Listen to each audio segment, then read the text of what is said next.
สบายดีมาพบกับลินซาล่องพะบางพากินเนาะมื้อนี้พามากินปิงป่าแบบเอาปลาดุกมาปิงถาแบบเจียวบองแล้วก็ปลาแดกเนาะแล้วก็แป้งนัวแบบเฮาตีๆผสมกันเสียนะแล้วเราก็เอามาทาเนาะหอมหอมมีนกข้อมมากับพร้อมเนาะเอาเข้ามากับเลยเริ่มกินกันเลยมื้อนี้ต้องขอโทษขออภัยหลายๆเด้ออยู่บ้านนี่มีงานเนาะ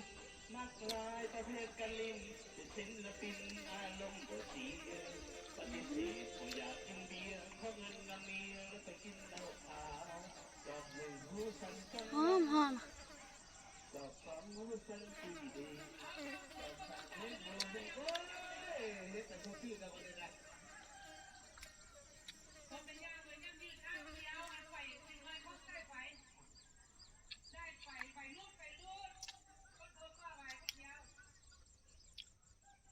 มีข้าวปุ้นมากินน้ำ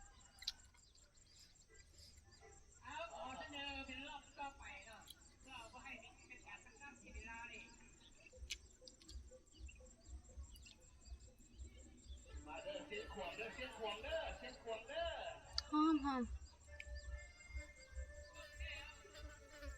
มีเสียงรบกวนก็ขอโทษขออภัยหลายเด้อบ้านเศร้าจัดงานเนาะ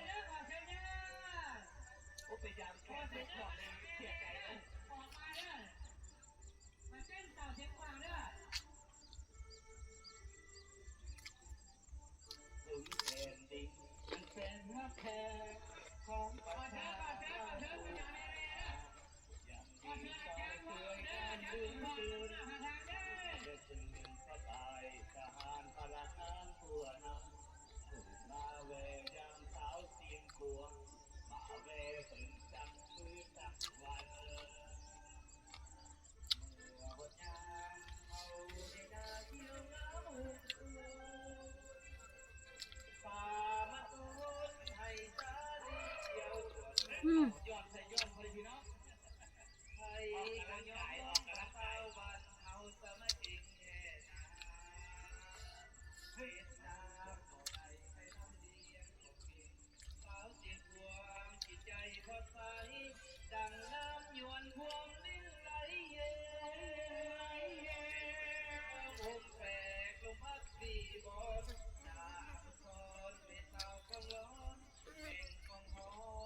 อืมคม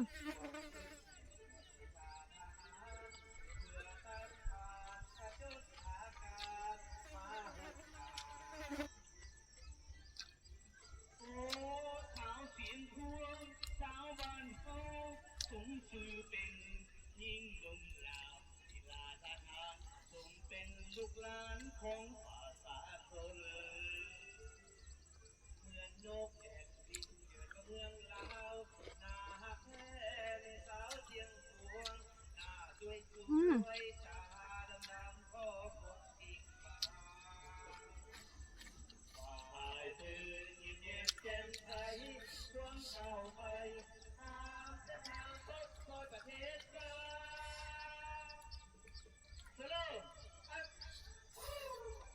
อืม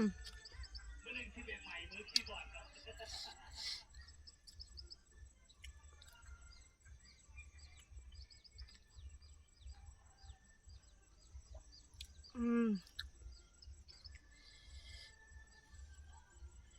แซ่บ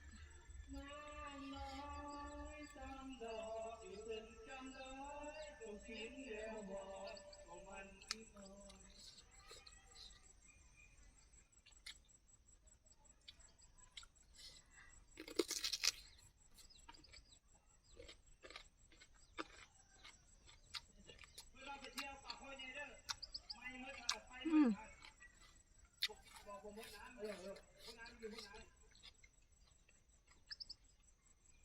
หน่อกับกรอบก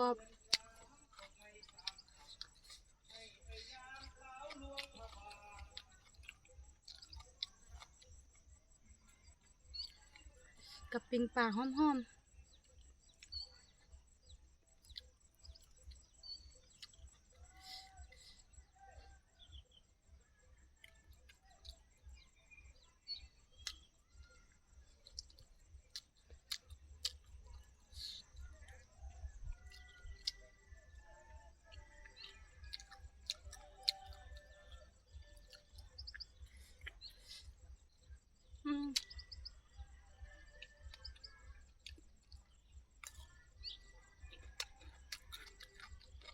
กินแบบเปล่าๆเบาๆเนาะ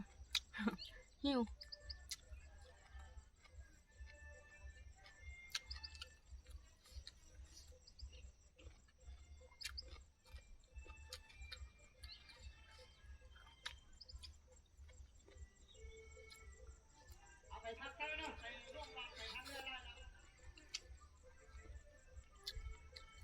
มื้อนี้ฟ้าบดฟ้าแดดบัดบดบัดแดดอากาศอบอ้าว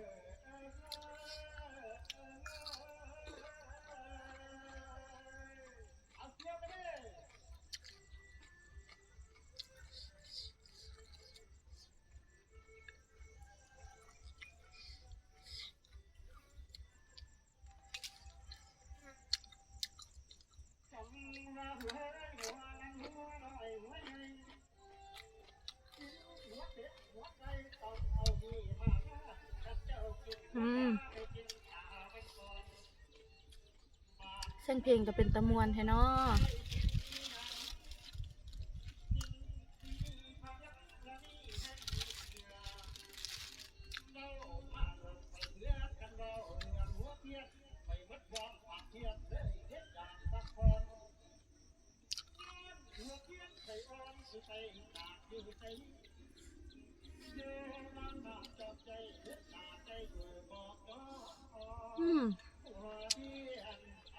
แซ่บครับ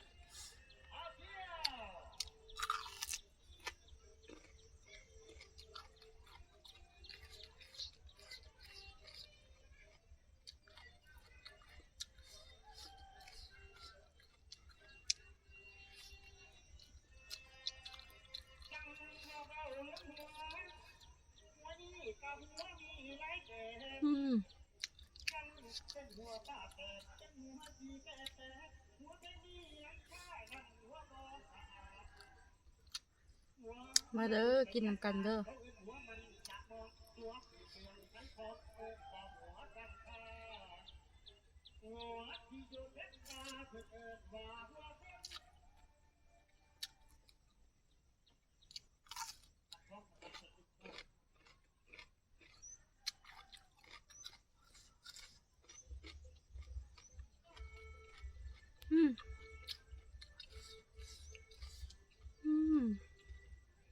คมครับขออนุญาตเนาะ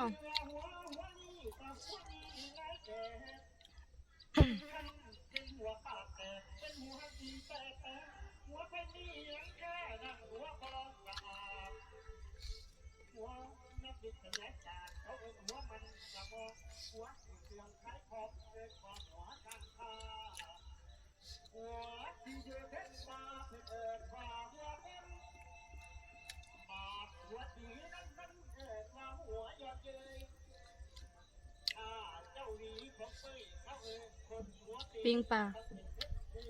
หอมปลาแดกกับเจียวบองขนาด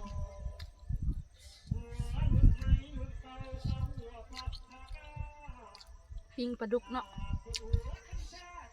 ปิ้งถาปลาแดกกับเจียวบองเข้ากันดี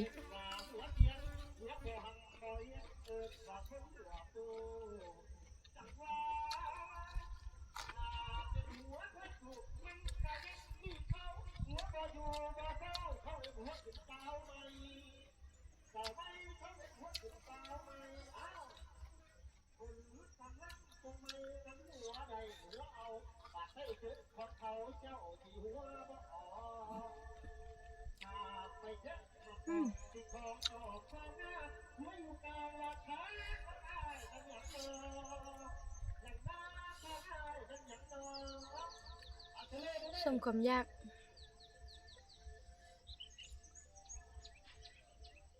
กินข้าวปุ้นกับแบบ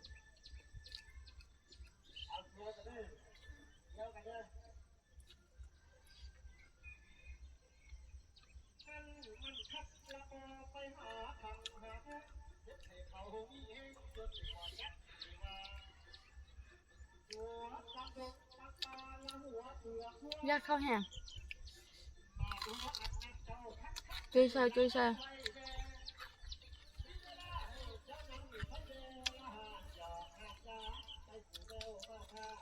เอากว่าซีอิม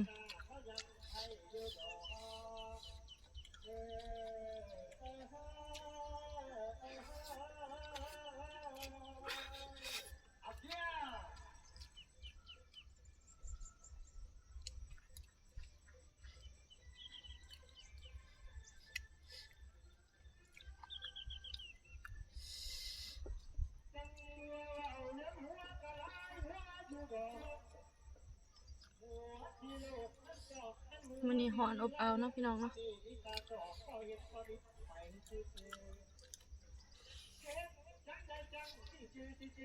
อืม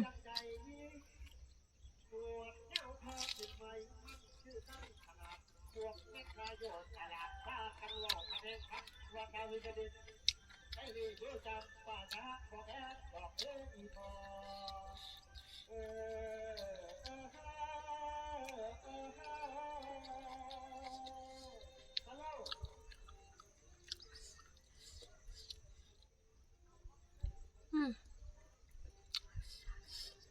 อิ่มแน่นกินโบมดโตเถอะอิ่มละ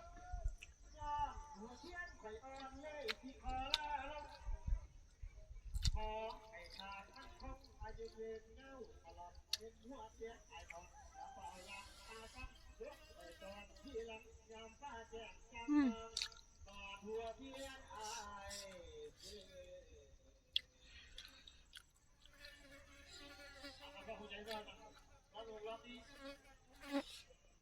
อืม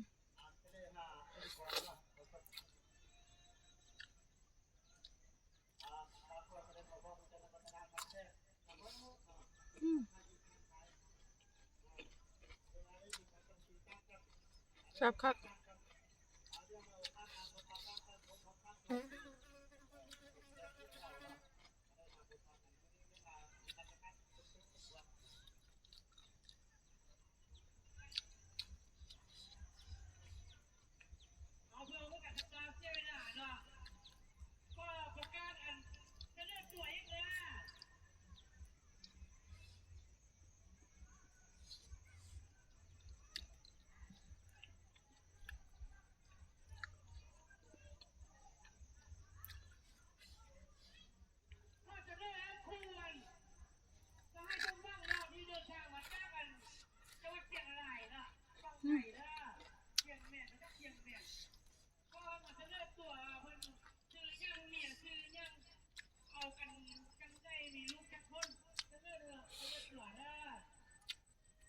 อืม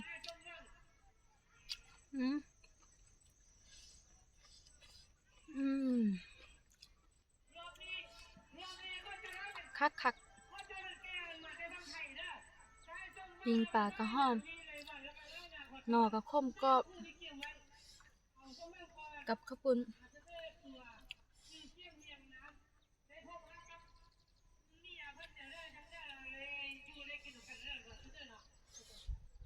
อืม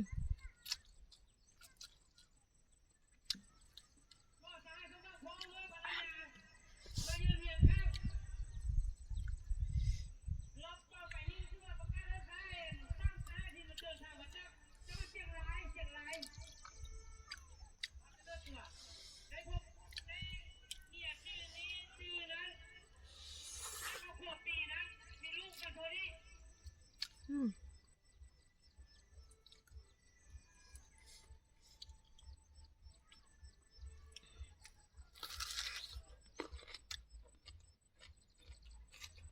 ของกรอบของคม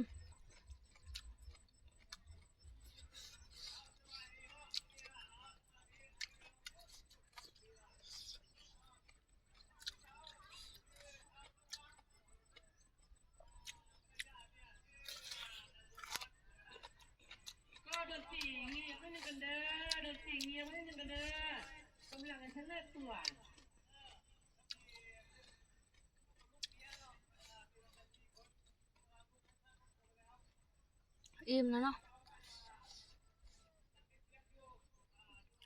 คือเก่าเนาะผู้ใด